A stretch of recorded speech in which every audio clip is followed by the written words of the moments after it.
शांति अॼु जा महावाक्य आहिनि। योग जी पावरफुल स्टेज कीअं ठहे। 16/6/77 जा महावाक्य आहिनि। त बाप दादा अॼु चवंदा रूहानी मिलन मल्हाइण लाइ वरदानी भूमि ते आया आहियो न। रूहानी मिलन वाणी खां परे स्थिति में स्थित थियण सां ई थींदो। वह वाणी द्वारा थींदो। रूहानी मिलन अर्थात असांजी आत्मा परमात्मा सां मिलन कॾहिं मनाए सघंदी, जॾहिं ख़ुदि खे वाणी खां परे स्थिति में स्थित कंदासीं या वाणी में ईंदासीं। अव्यक्त बाप दादा हर लाइन खां पोइ साइलेंस थींदो आहे न। अव्यक्त मुरली ॾाढी धीरे धीरे बाबा ॿुधाईंदा हुआ। त उहा अव्यक्त मुरली अर्थात अव्यक्त स्थिति में स्थित थी करे असां ॿुधूं, ख़ुदि खे आत्मा सम्झी करे कि मां मुख सां ॻाल्हायां थी, कन सां ॿुधां थी। त बाबा चवनि था रूहानी मिलन कीअं थींदो। वाणी सां परे स्थिति में स्थित थियण सां थींदो आहे या वाणी द्वारा थींदो। वाणी सां परे स्थिति प्रिय लॻंदी आहे, उहा वाणी में अचण जी स्थिति प्रिय लॻंदी आहे। जॾहिं बाबा खे असां शांती सां यादि कंदा आहियूं त सुठो लॻंदो न। लेकिन कर्म क्षेत्र में अचण लाइ वाणी ते बि अचिणो पवंदो आहे। त बाबा चवनि था कहिड़ी स्थिति सुठी लॻंदी आहे, वाणी खां परे या वाणी में अचण वारी। वाणी खां परे स्थिति शक्तिशाली ऐं सर्व जी सेवा जे निमित्त ठाहींदी व वाणी द्वारा सर्व जी सेवा करण सां स्थिति शक्तिशाली अनुभव थींदी। अगरि असां वाणी खां परे स्थिति में स्थित थी करे वियूं त शक्तिशाली स्थिति थींदी आहे या वाणी द्वारा सेवा कंदा आहियूं। वाणी खां परे स्थिति शक्तिशाली ऐं सर्व जी सेवा जे निमित्त ठाहींदी आहे। वह वाणी द्वारा सर्व जी सेवा करण सां स्थिति शक्तिशाली अनुभव थींदी आहे। त बाबा सां गॾु प्रश्न था पुछनि कि जॾहिं मन सां सेवा कंदा आहियूं उहा शक्तिशाली स्थिति हूंदी आहे या वाणी वारी। बेहद जी सेवा वाणी खां परे स्थिति द्वारा थींदी आहे या वाणी सां थींदी। पूरे विश्व जी हिकु समय सेवा असां करणु चाहियूं त कीअं थींदी आहे।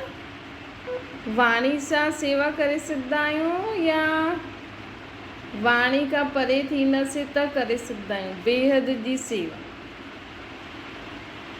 अंतिम संपूर्ण स्टेज जंहिंमें सर्व शक्तियुनि सां संपन्न मास्टर सर्वशक्तिवान मास्टर नॉलेजफुल जी स्थिति प्रैक्टिकल रूप में हूंदी।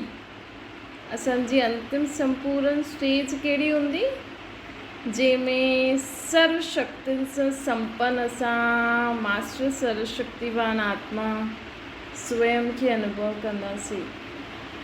मास्टर नॉलेजफुल जी स्थिति असांखे प्रैक्टिकल में हूंदी। अंतिम स्टेज जे समय न असांजी आत्मिक स्वरूप सर्वशक्तिवान स्टेज मास्टर नॉलेजफुल जेतिरो बि असांजो ज्ञान हूंदो न, उहो ज्ञान स्वरूप स्थिति में असां स्थित हूंदासीं उन समय। अहिड़ी संपूर्ण स्थिति वाणी खां परे जी थींदी आहे या वाणी में अचण वारी थींदी आहे। सर्व आत्माउनि जे प्रति विश्व कल्याणकारी महादानी वरदानी सर्व प्रति सर्व कामनाउनि जी पूर्ति करण वारी स्टेज कहिड़ी हूंदी आहे।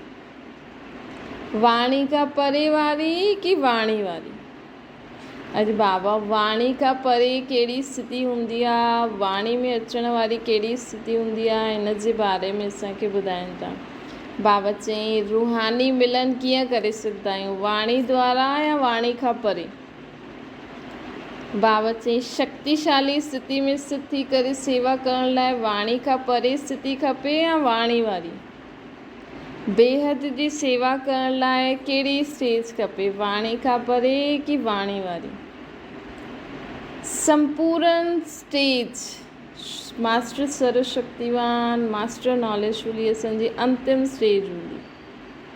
अहिड़ी संपूर्ण स्टेज वाणी खां परे वारी हूंदी या वाणी अंत में थोरी वाणी सां ॻाल्हाईंदासीं। सर्व आत्माउनि जे प्रति विश्व कल्याणकारी महादानी वरदानी सर्व प्रति सर्व कामनाउनि जी पूर्ति करण वारी स्टेज कहिड़ी हूंदी? वाणी वारी या वाणी खां परे? त ॿिन्हिनि स्टेजिस जा अनुभवी आहियो? जॾहिं वाणी सां ज्ञान ॾींदा आहियूं, मनसा सां दान ॾींदा आहियूं, मनसा शक्ति सां बि बाबा चईं न दान ॾियो। जॾहिं योग में वेहींदा आहियो या हलंदे फिरदे बि संकल्प करो कि सभिनि आत्माउनि खे शांति मिले, सुख मिले, शक्तियूं मिले, ये मनसा दान थियो।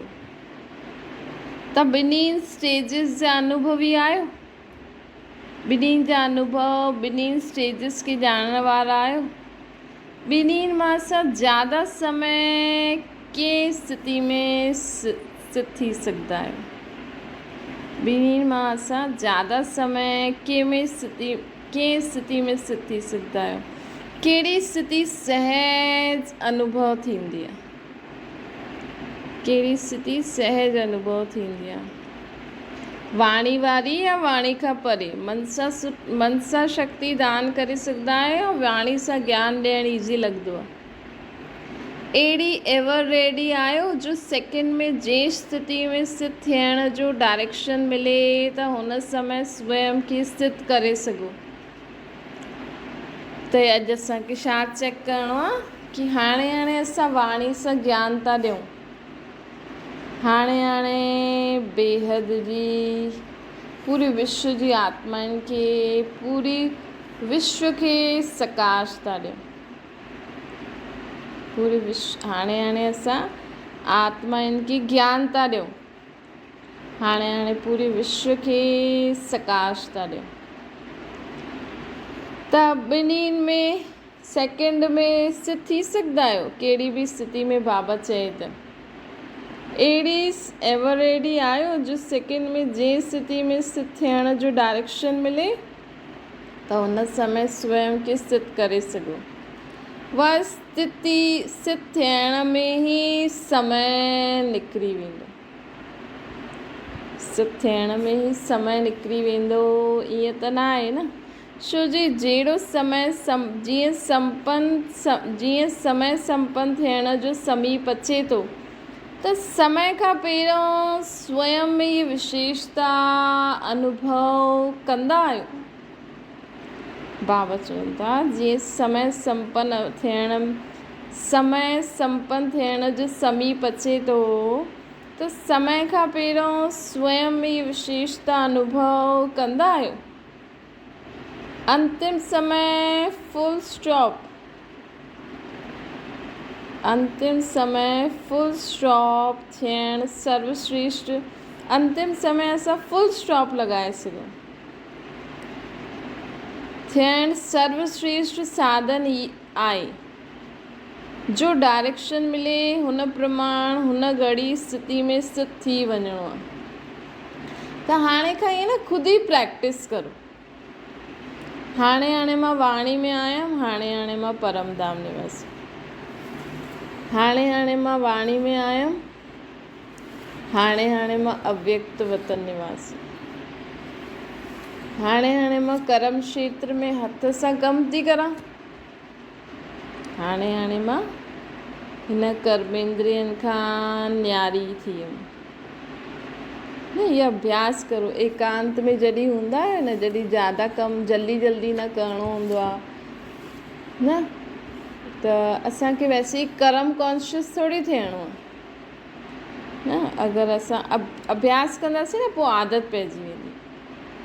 अभ्यास करो। हाणे मां हथनि सां इहा रोटी थी ठाहियां या घर जो इहो कमु थी करां, हाणे मां इहो खायां थी। कॾहिं बि जीअं घर में अकेला आहियो, कोई न आहे, छो जो माण्हू ॾिसंदा त चईंदा ई छा थी करे, त ये एकांत जॾहिं बि समय मिले, प्रकाश मनी दादी न बाथरूम में अभ्यास कंदा हुया आत्म अभिमानी स्थिति जो। बाथरूम में त कोई नथो ॾिसे, त हुते दादी अभ्यास कंदा हुया आत्म अभिमानी स्थिति जो, कि मां आत्मा हीअं शरीर खे सनानु थी करायां। छो जी हुननि वटि त ॾाढो कमु हुयो, सभु माण्हू आईंदे मिलंदे कंदा, त कीअं अभ्यास करनि। त ईअं तव्हांजे घर में जॾहिं तव्हां अकेला आहियो, समय आहे, त हुन समय असांखे पंहिंजो इहो अभ्यास बि कंदा हलो, न त पोइ कॾहिं कंदो। घर जो कमु त सदाई करिणो ई आहे, घर गृहस्थी में धंधा धोरी त करिणो ई आहे, लेकिन असां हुन में बि टाइम कढी इहे अभ्यास करो। त बाबा चवंदा हुन समय अभ्यास करो कि ख़ुदि खे जंहिं स्थिति में स्थित करणु चाहियूं था उहो करे सघूं था। इन साधन जे प्रैक्टिस खे अनुभव में लायो था न, प्रैक्टिस आहे। बाप दादा अभ्यास त ॾाढो समय सिखाई ऐं सिखाईंदा बि रहिया आहिनि, लेकिन हिन अभ्यास सां स्वयं खे संपन्न केतिरो सम्झंदा आहियो। बाबा बि कराईंदा हुया न ड्रिल, अव्यक्त बाप दादा। हाणे हिन वर्ष जे अंत ताईं स्वयं खे अहिड़ो एवर रेडी ठाहे सघंदा आहियो। बाबा चवनि था एवर रेडी, छो जी ॾिसो अंत समय त अलाए छा छा आवाज़ूं ईंदियूं, अलाए अॼु हाणे खां ई अलाए छा छा दुनिया में थिए थो न, त असांजी स्थिति हलचल में न अचे। असां अज्ञानियुनि जहिड़ो हा हुलो, हई इहो छा थियो, अरे इहो छा थियो, ईअं असांजी स्थिति न हुजणी खपे। या हाणे खां ई स्वयं खे चेक करो कि संबंधी जे बारे में तव्हांखे पतो थो लॻे, या कॾहिं दुनिया जे बारे में पतो थो लॻे त अञा तीअं असां इहे सोचूं था छा, अरे हीअं थी वियो, हाणे छा थींदो, कीअं थींदो। हाणे असांजी उहा स्थिति न हुजणी खपे। तयारु आहियो या समय खे ॾिसंदा आहियो स्वयं जो अभ्यास करण में, ॿियो ई अलबेला थी वेंदा आहियो। पर हाणे त समय बि इशारो ॾिए थो। अगरि तव्हां न्यूज़ खोले ॾिसंदा त तव्हांखे लॻंदो बसि अची वियो हाणे परिवर्तन। नाम रूप कॾहिं विनाश थींदो, मतिलबु बाबा चवनि था कि अञा समय जे इंतज़ार में आहियो, अलबेला आहियो, या स्वयं खे तयारु था करो। नाम रूप कॾहिं विनाश थींदो, हिन ॻाल्हियुनि खे सोचदे हुए पुरुषार्थ में संपन्न थियण जे बजाय व्यर्थ चिंतन व व्यर्थ संकल्प जी कमज़ोरी में आराम पसंदि त न थी आहियो न। व्यर्थ संकल्प, व्यर्थ चिंतन जी कमज़ोरी में आराम पसंदि त न थी आहियो न। ॾिसो हाणे दुनिया में बि कोई भरोसो न आहे। अॼु माण्हू सेकेंड जो बि भरोसो न आहे, हाणे माण्हू आहे सेकेंड खां पोइ न आहे। त दुनिया में बि ॾिसो अहिड़ा हालात हलनि था न, त ईअं ई विनाश बि ईअं ई थी वेंदो। अॼु माण्हू जो पतो लॻे थो हाणे हाणे आहे, हाणे हाणे हार्ट अटैक, त दुनिया बि ईअं ई थी वेंदो। कॾहिं पूरे विश्व में आवाज़ फैलिजी वेंदी बाबा अची वियो, कॾहिं विनाश थी वेंदो। छो जी जॾहिं सभिनि खे पतो लॻी वेंदो तॾहिं तॾहिं त दुनिया, तॾहिं त परिवर्तन थी वेंदो। बसि सभिनि खे पतो लॻो बाबा आयो, बाबा सभिनि द्वारा साक्षात्कार कराई ऐं हली वियासीं मथे। पोइ असां वेही सोचूं अरे मां इहो पुरुषार्थ न कयो, मां फेल थी वियमि, ईअं थी वियमि। अॼुकल्ह ॿारनि जी पुरुषार्थ जी रफ़्तार ॾिसंदे हुए बाप दादा मुस्कुराईंदा रहंदा आहिनि। सर्व आत्माउनि खे बार बार संदेश इहे ॾींदा आहिनि कि योगी ठहो, ज्ञानी ठहो, ऐं संदेश ॾियण वारा स्वयं खे इहे संदेश ॾींदा आहियो। स्वयं खे इहे संदेश ॾींदा आहियो। रोज़ु पंहिंजे पाण खे बि इहे संदेश ॾियो कि अरे हाणे बाबा आयो आहे हिन सृष्टि ते, त मूंखे बाबा खे यादि करे हर कर्म करिणो आहे, मां आत्मा आहियां। रोज़ु पंहिंजे पाण खे बि पकी स्मृति ॾियारायो कि हाणे बाबा आया आहिनि सृष्टि ते, असांखे वरसो था ॾियनि, असांखे ज्ञान था ॾियनि। बाबा अॼु छा ज्ञान ॿुधाई, मां अॼु कहिड़े ज्ञान मां कहिड़ी पॉइंट खे स्वयं में धारण करे स्वयं जे संकल्प बोल कर्मनि खे परिवर्तन कयो आहे। रोज़ु ख़ुदि खे बि इहो संदेश ॾियो, ख़ुदि खे बि इहो ॿुधायो। मेजॉरिटी आत्मायूं विशेष सब्जेक्ट यादि जी यात्रा व योगी ठहो की स्टेज में कमज़ोर ॾेखारे में ॾियनि था। मेजॉरिटी आत्मायूं विशेष सब्जेक्ट यादि जी यात्रा या योगी ठहो हिन स्टेज में कमज़ोर ॾेखारे में ॾियनि था। जेको चईं न योगी ठहो, त योगी ठहो में कमज़ोर ॾेखारे में ॾियनि था। बार बार हिकु ई शिकायत बाप दादा जे अॻियां व निमित आत्माउनि जे अॻियां कंदा आहिनि। कहिड़ी शिकायत कंदा आहिनि? योग न लॻंदो। बाबा खे ॿार चईंदा आहिनि कि बाबा योग न लॻंदो आहे, चेक करो। असां चईंदा आहियूं छा कि योग न लॻंदो आहे? योग मतिलबु बाबा जी यादि। त असां बाबा खे यादि नथा करे सघूं, बाबा जी यादि नथी अचे त कहिड़ी ॻाल्हियुनि जी यादि ईंदी आहे, कहिड़ा व्यक्ति यादि ईंदा आहिनि, छो यादि था अचनि बार बार?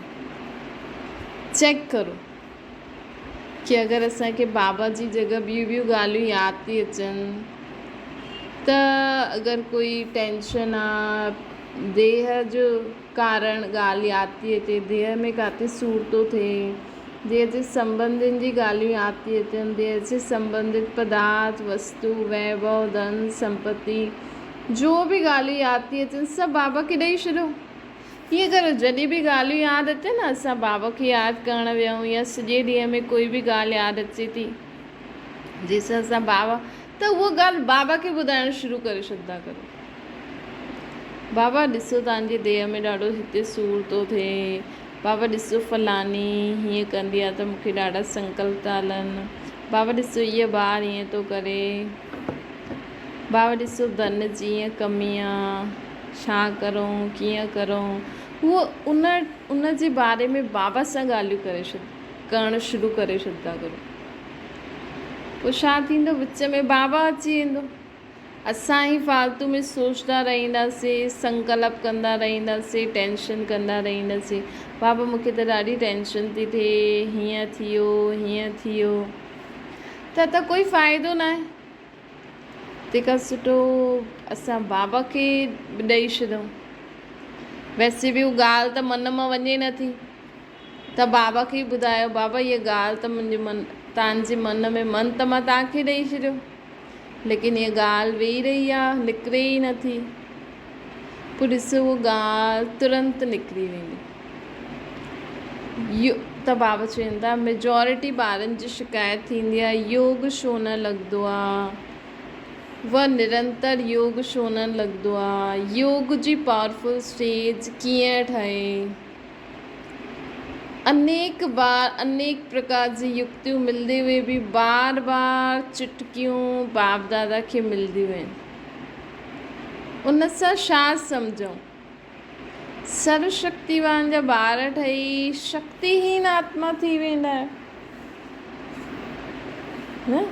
पर असां इहा ॻाल्हि सोचो, योग नथो लॻे मतिलबु कि असांखे बाबा जे बारे में असां एॾो महत्व न ॾिनो आहे, भॻवान खे असां एॾो महत्व न ॾिनो आहे, बाबा खे बाबा पंहिंजो बाप न सम्झो आहे, अञा ताईं बाबा खे सभु कुझु ॾिनो न आहे न। असां बाबा खे चऊं था बाबा मुंहिंजो बाप आहे, सर्वशक्तिवान आहे, मां शक्तिशाली बाप जी संतान, ऐं इहा ॻाल्हि मुंहिंजे दिमाग़ मां हटे नथी।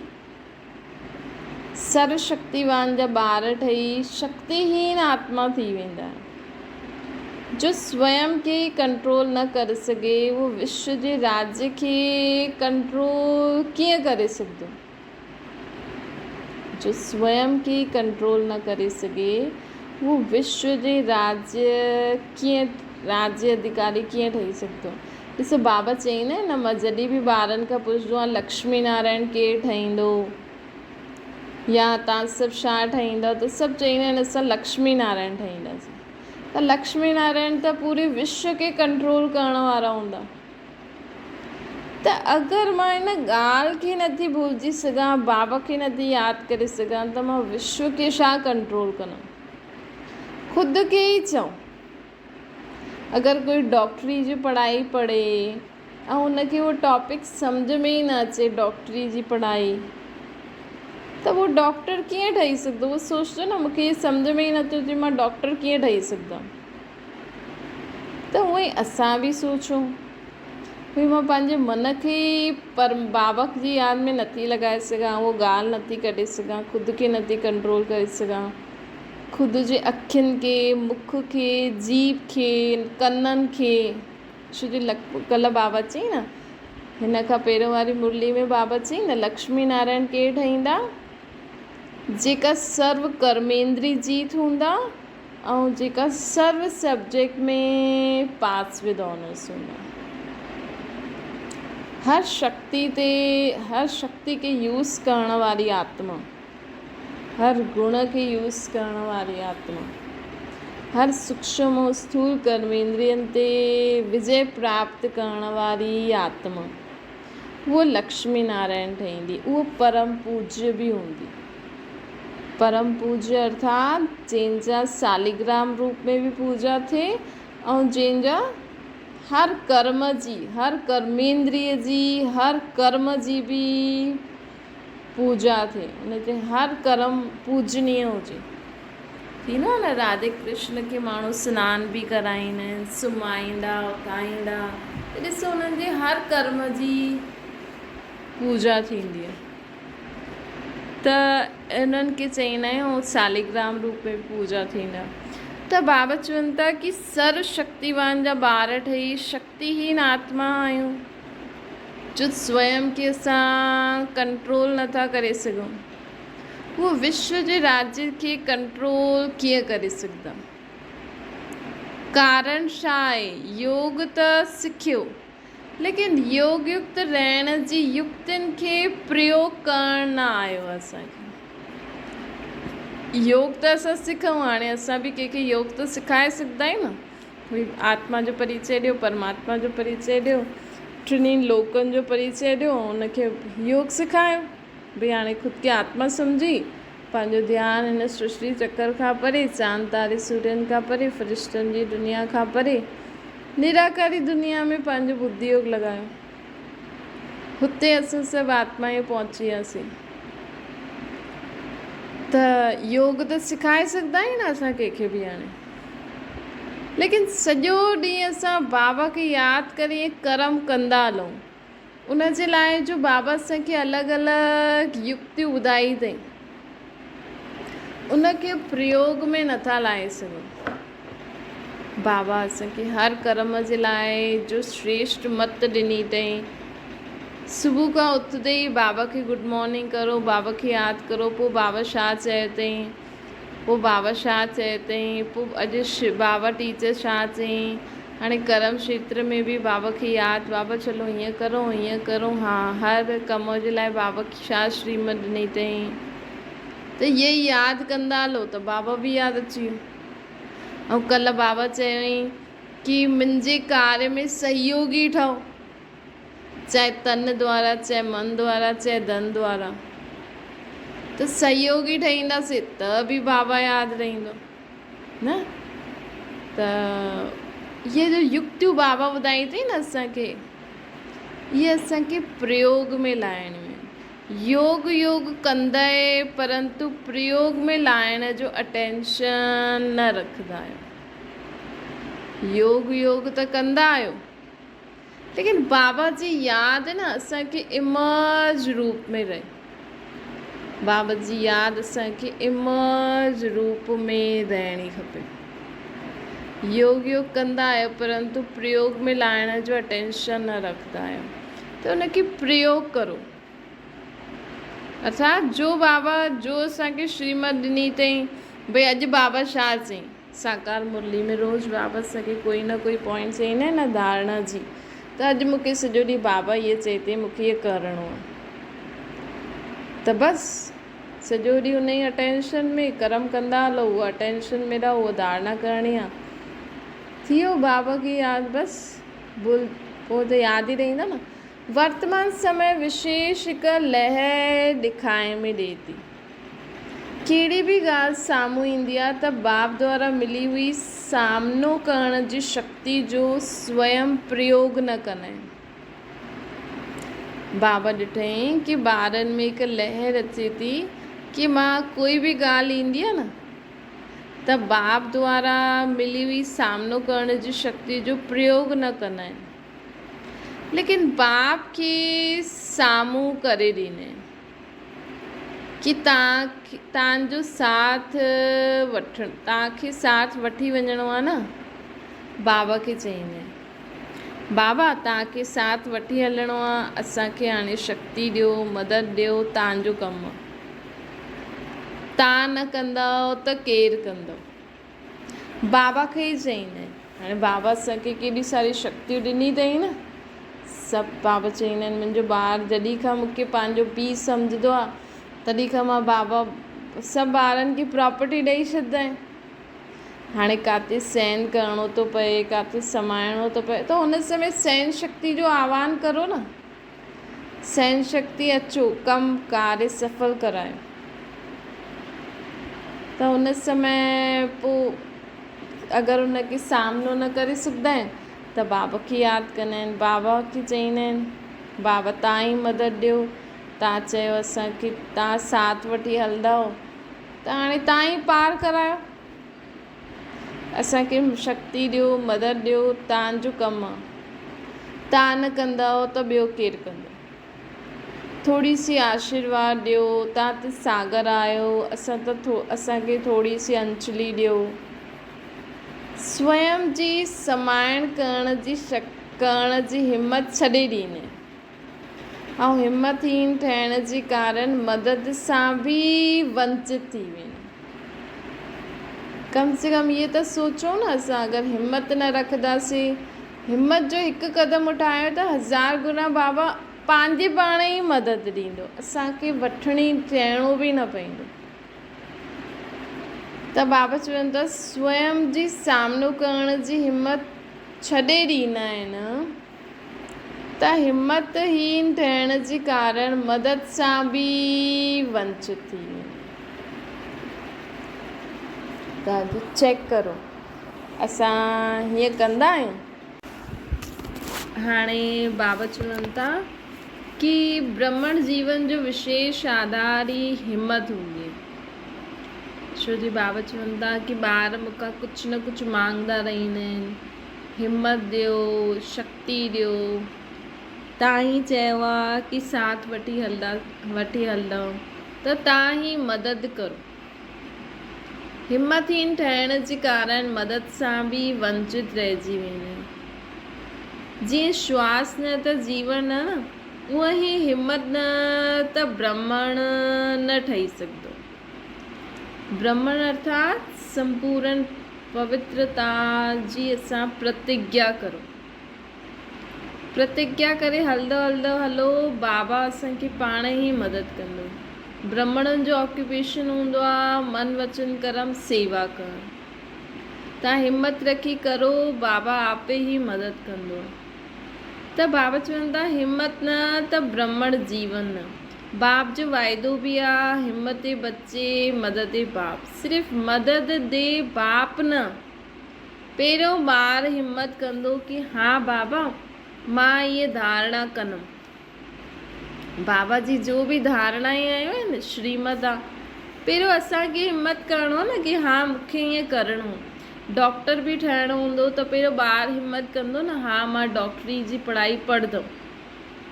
माउ बाप ज़बरदस्ती मोकिलींदा आहिनि त न पढ़ी पाईंदो, कई बार पढ़ी बि वेंदो आहे, लेकिन हिते क़ाइदो छा आहे? हिम्मत बच्चे मदद बाप। अॼुकल्ह जी लहर में बाप जे मथां छॾे ॾींदा आहिनि ऐं स्वयं अलबेला थी वेंदा आहिनि। हाणे करिणो छा आहे? विशेष कमज़ोरी इहा आहे जो हर शक्ति खे व हर ज्ञान जी युक्ति खे ॿुधदे व मिलंदे हुए स्वयं जे प्रति यूज़ न कंदा आहियो। विशेष कमज़ोरी छा आहे कि हर शक्ति हर ज्ञान जी युक्ति जो असां ॿुधंदा आहियूं असांखे पढ़ंदा आहियूं हुनखे असां समय ते यूज़ न कंदा आहियूं, अर्थात अभ्यास में न लाईंदा आहियूं, सिर्फ़ु वर्णन करणु लॻी वेंदा आहियूं। लेकिन अंतर्मुखी थी करे हर शक्ति जी धारणा करण जे अभ्यास में ठहो। अंतर्मुखी थी करे हर शक्ति जी धारणा करण जे अभ्यास में वञो, हर शक्ति खे धारण कंदा हलो। जीअं सहन शक्ति, समाइण जी शक्ति, हर सिचुएशन में जाते सहन शक्ति जी ज़रूरत आहे उते यूज़ करो, संकल्प करो मां सहनशील आत्मा आहियां। जाते सामनो करण जी शक्ति आहे उते संकल्प करो मां सामनो करण वारी आत्मा आहियां। पोइ ॾिसो केतिरो असां यूज़ कई, केतिरी कम में आई, असां सामनो करे सघियासीं न करे सघियासीं, परखी सघियासीं न परखी सघियासीं। जीअं कि कोई नई इन्वेंशन करण वारो व्यक्ति ॾींहुं राति हुन इन्वेंशन जी लग्न में खोयल रहंदो न, ईअं असांखे जो नयो ज्ञान मिले थो, बाबा एॾी युक्ति ॿुधाइनि त कम से कम यूज़ त करे ॾिसूं असां न।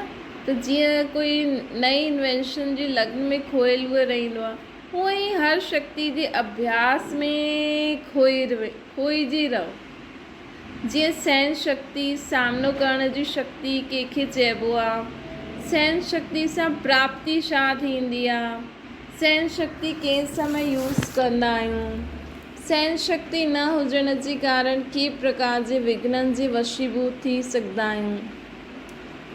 अगरि कोई माया जो रूप क्रोध जे रूप में सामनो करणु अचे त कंहिं रीति सां विजयी ठही सघंदा आहियूं। कहिड़ी कहिड़ी परिस्थिति जे रूप में माया सहन शक्ति जो पेपर वठंदी आहे। सहन त हर जॻह करिणो थो पए अॼुकल्ह न। असां घर घर में रहंदा आहियूं, हिक ॿिए जे सुभाउ संस्कारनि खे सहन त करिणो ई पवंदो, तॾहिं त रही सघंदासीं न। माया अलॻि अलॻि नाम रूप, अलॻि अलॻि चीज़ुनि जे रूप में माया सामनो करणु ईंदी, असांखे सामनो करे हुन ते विजय प्राप्ति करणी आहे न।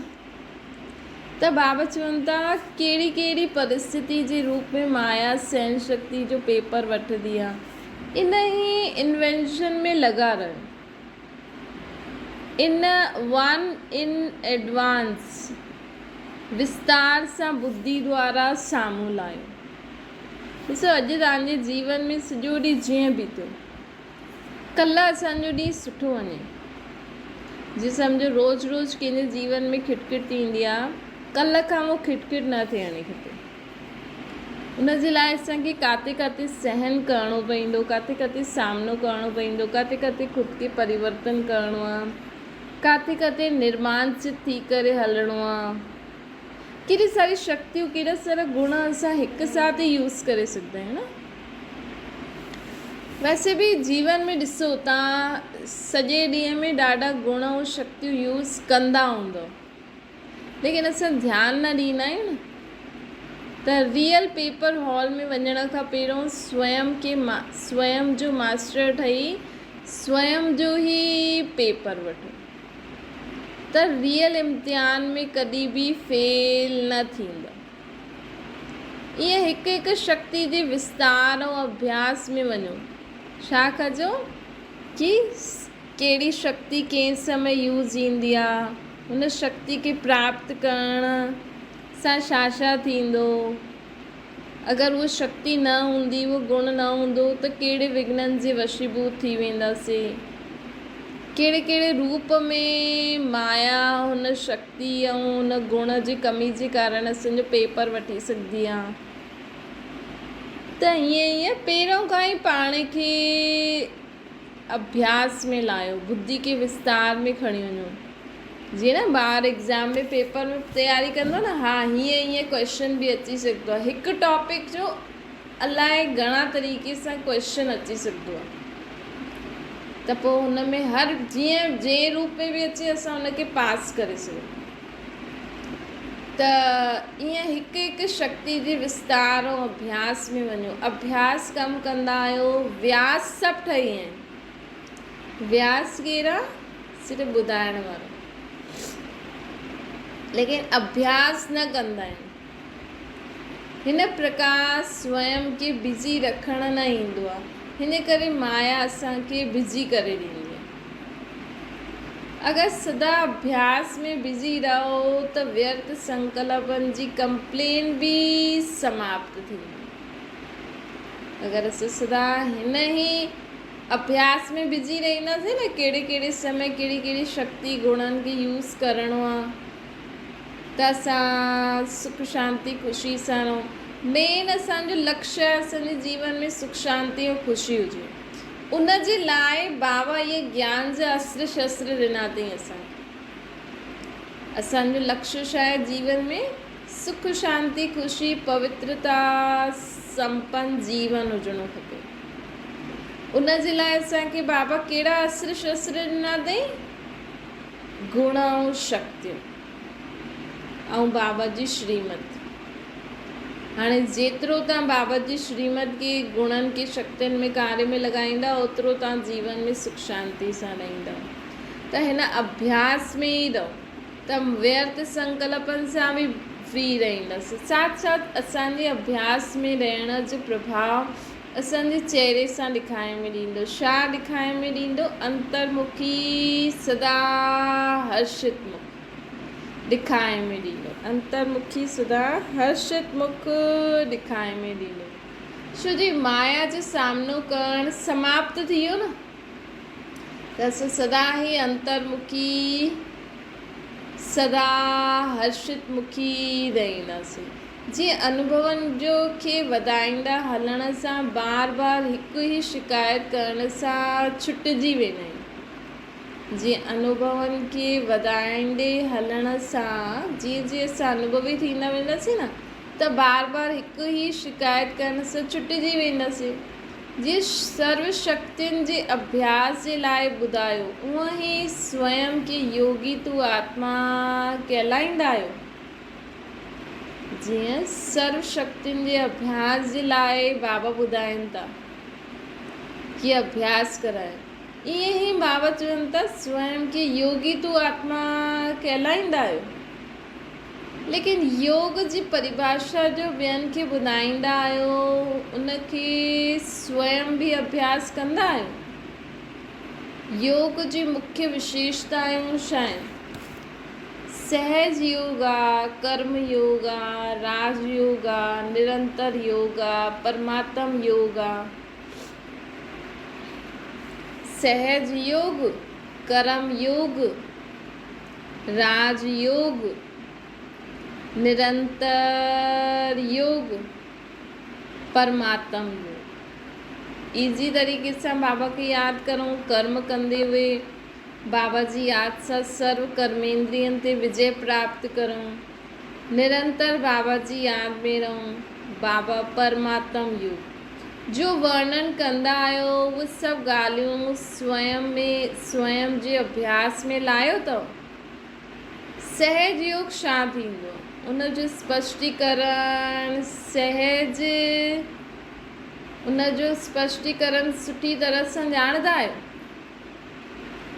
सहज योग छो चइबो आहे? उनजो स्पष्टीकरण सुठी रीति सां ॼाणंदा आहियो। वह अभ्यास में लायो अथव। बाबा चवनि था अगरि सिर्फ़ु नॉलेज वो लायो त अभ्यास में लायो, ऐं सर्व विशेषताउनि जो अभ्यास खपे, तॾहिं संपूर्ण योगी ठही सघंदो। सहज योग छो चइबो? उनजो स्पष्टीकरण सुठी रीति ॼाणंदा आहियो। वह अभ्यास में लायो मतलब इजी योगी। इजी ही बाबा खे यादि करण वारो। त अगरि सिर्फ़ु नॉलेजफुल आहियो त अभ्यास में लायो, ऐं सर्व विशेषताउनि जो अभ्यास खपे, तॾहिं ही संपूर्ण योगी ठही सघंदो। सहज योग जो अभ्यास ॿियो राजयोग जो न, त फुल पास न थींदो। मतिलबु बाबा जी यादि त आहे, लेकिन असां सर्व कर्मेंद्रियनि ते विजय न प्राप्त कई आहे, त फुल पास न थींदासीं। हिन करे हर योग जी विशेषता जो, हर शक्ति जो, हर ज्ञान जी मुख्य पॉइंट जो अभ्यासी खपे। उनजो अभ्यास कंदा आहियूं। इहे ई कमी हुजण जे कारण मेजॉरिटी कमज़ोर थी वेंदा आहिनि। वैसे अभ्यास जी कमी जे कारण कमज़ोर आत्मा थी वेंदी आहे।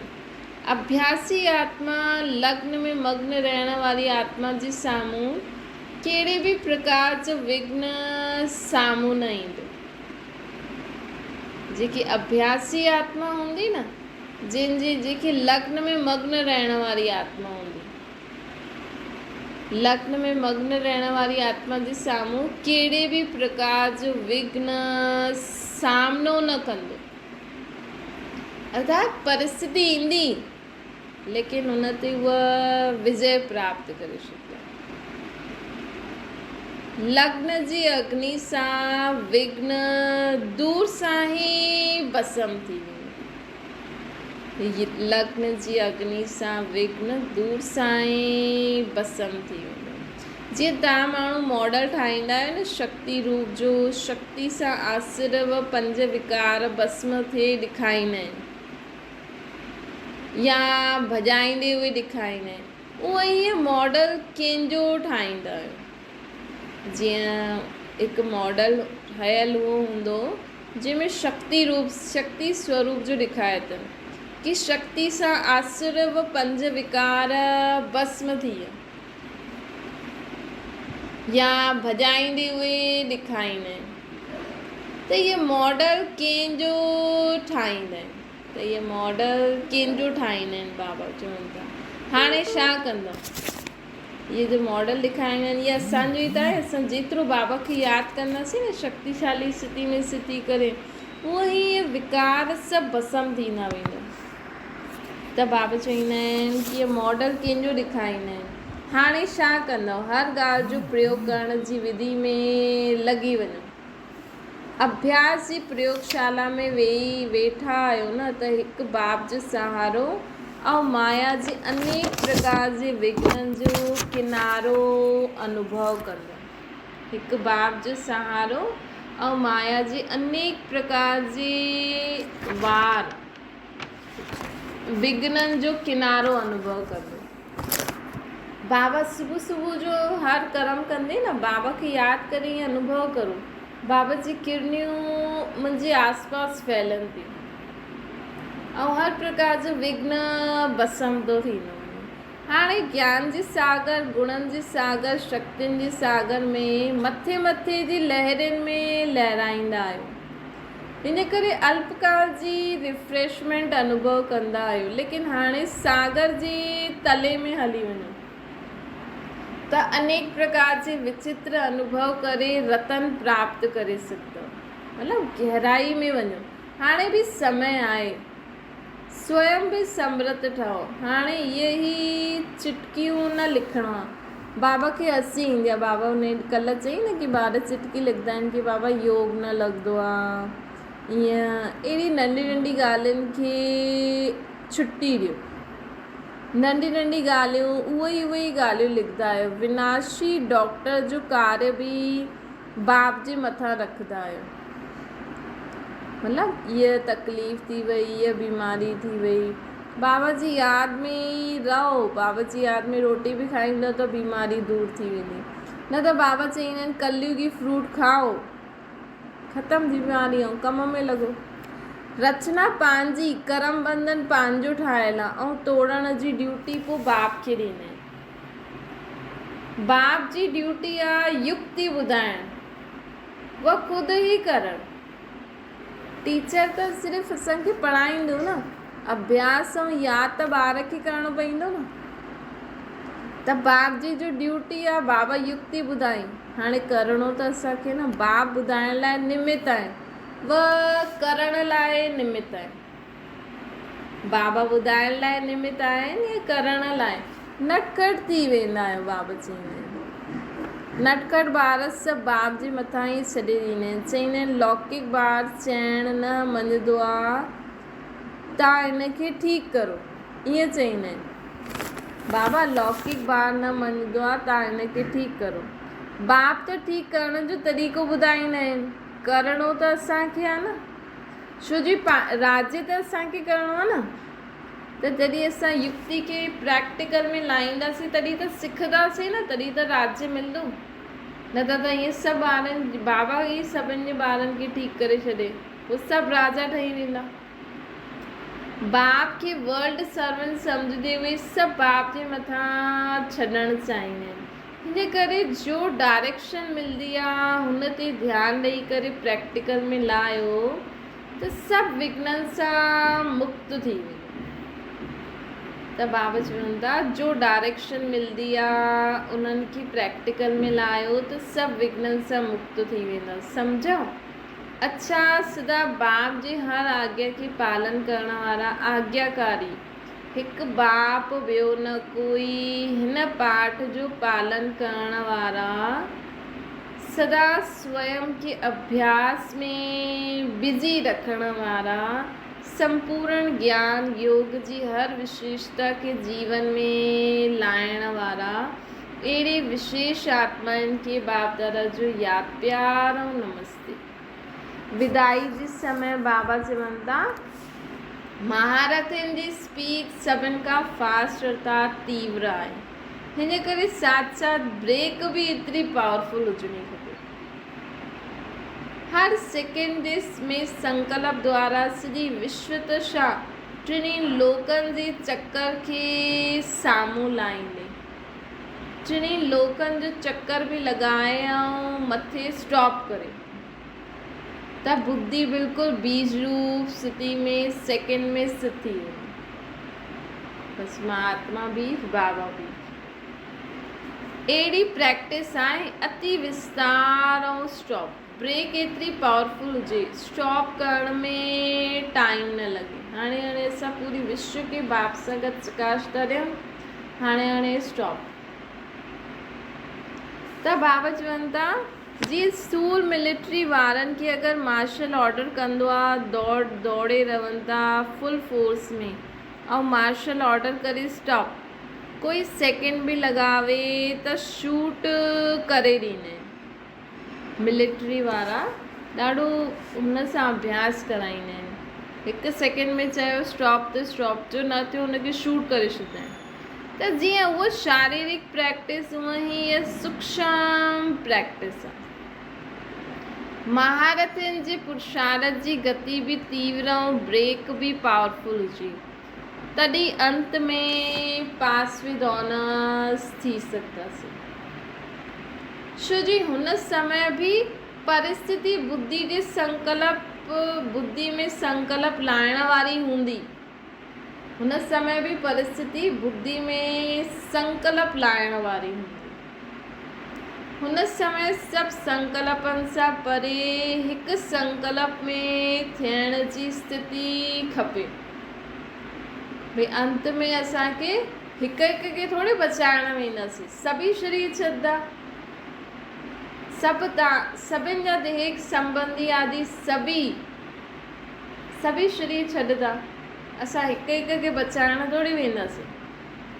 लेकिन असां अगरि हिक ई जॻह ते बाबा जी यादि में वेंदासीं न त सभिनि वटि लाइट वाइट पहुचंदी, तव्हां सां गॾु सभिनि जो ई भलो थी वेंदो। त इहो अभ्यास असांखे हाणे खां ई करिणो आहे। परिस्थिति खीचे न असांखे,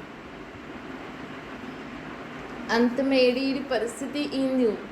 सोचो तव्हांजा सभी संबंधी, तव्हांजा असांजा छा सभी दुनिया में सभिनि खे शरीर छॾिणो आहे। त अंत समय असांखे कोई परिस्थिति खीचे न, बाप जी यादि रहे, इन जो अभ्यास असांखे हाणे करिणो आहे। अहिड़े टाइम ते ब्रेक पावरफुल न हूंदी त पास न थी सघंदासीं। हिन करे महारथियुनि जी प्रैक्टिस अहिड़ी हुजणी खपे जंहिं समय विस्तार में बिखरी हुई बुद्धि ऐं हुन समय स्टॉप जी प्रैक्टिस करो। हाणे कम में संबंधनि में असां ॾाढो बिज़ी आहियूं, बाबा जो ई सभु कुझु सम्झी करे हाणे बसि मां आत्मा निराकार, बाबा बि निराकार, कोई संबंधी खीचे न। जीअं ड्राइवर खे जॾहिं मोटर हलाइण जी प्रैक्टिस कराईंदा आहिनि त जानबूझ करे अहिड़े रास्तो ठाहे ॾींदा आहिनि जंहिंसां मालूम पए कि केसि ताईं एक्सीडेंट खां परे रही सघंदो आहे। ईअं ई इन रीति सां इहे बि पहिरियों खां ई प्रैक्टिस खपे। स्टॉप चइणु ऐं थियणु। इहा आहे अष्टरत्ननि जी सौगात। इहा आहे अष्टरत्ननि जी सौगात। जेकी 8 आत्मायूं हूंदियूं न, 8 रत्न जेकी हूंदियूं, उन्हनि जो इहो अभ्यास पको हूंदो, छो जो उन्हनि जो कंहिंमें बि मोह न हूंदो। उहा बेगर हूंदा, मतिलबु उन्हनि जो बसि मां आत्मा ऐं बाबा, ॿियो कुझु बि न। सभु रीति सां बेगर हूंदा। बाबा चवंदा त बेगर जो त कुझु हूंदो ई न आहे, तॾहिं त हिकु बाप सां ई बुद्धि जोड़े सघंदासीं न। हाणे हिन जन्म में उहे 8 रत्न बुद्धि सां बेगर हूंदा, बसि मां ऐं बाबा, पोइ उहे ई उन्हनि खे सत्युग में एॾा विश्व जो मालिक ठही वेंदा। हिकु सेकेंड बि हिते हुते न, हिन करे सिर्फ़ु 8 ई निकिरंदा आहिनि। अहिड़ी प्रैक्टिस आहे, बिल्कुलु ईअं अनुभव थिए जीअं स्थूल हथ आदि कंट्रोल में आहे। उहा असांजी सूक्ष्म शक्तियूं, मन बुद्धि संस्कार अथवा संकल्प असांजी कंट्रोल में हुजनि। हाणे संकल्प सां असां ॾाढे कम में बिज़ी आहियूं, इहे करिणो आहे, इहे करिणो आहे, हिन सां ॻाल्हाइणो आहे। हाणे चओ स्टॉप, त बसि मां ऐं बाबा। त वास्तव में इहे विस्तार जे संकल्प खे कंट्रोल करण जी ॻाल्हि आहे, लेकिन हुननि माण्हुनि श्वास खे कंट्रोल करण जो साधन ठाहे छॾियो। दुनिया में जो योगा कंदा आहिनि न, उन में श्वास रोकंदा आहिनि, लेकिन बाबा चवनि था संकल्पनि खे रोको। इहा आहे विस्तार जे बजाय हिकु संकल्प में स्थित थियणु। उन्हनि माण्हू श्वास खे कंट्रोल करण जो अभ्यास चालू करे छॾियो। हाणे महारथियुनि जी यादि जी यात्रा जी अहिड़ी सिद्धि खपे। सॼे ॾींहं में अभ्यास करो। हाणे कर्म क्षेत्र में बिज़ी आहियूं, हाणे स्टॉप। परमधाम निवासी त बाबा चवनि था ईअं हिकु संकल्प खे धारण करण वारा जो जेतिरो समय चाहे बुद्धि खे स्थित करे सघनि, अहिड़ो असांखे हाणे पुरुषार्थ करे सिद्धि प्राप्त करणी।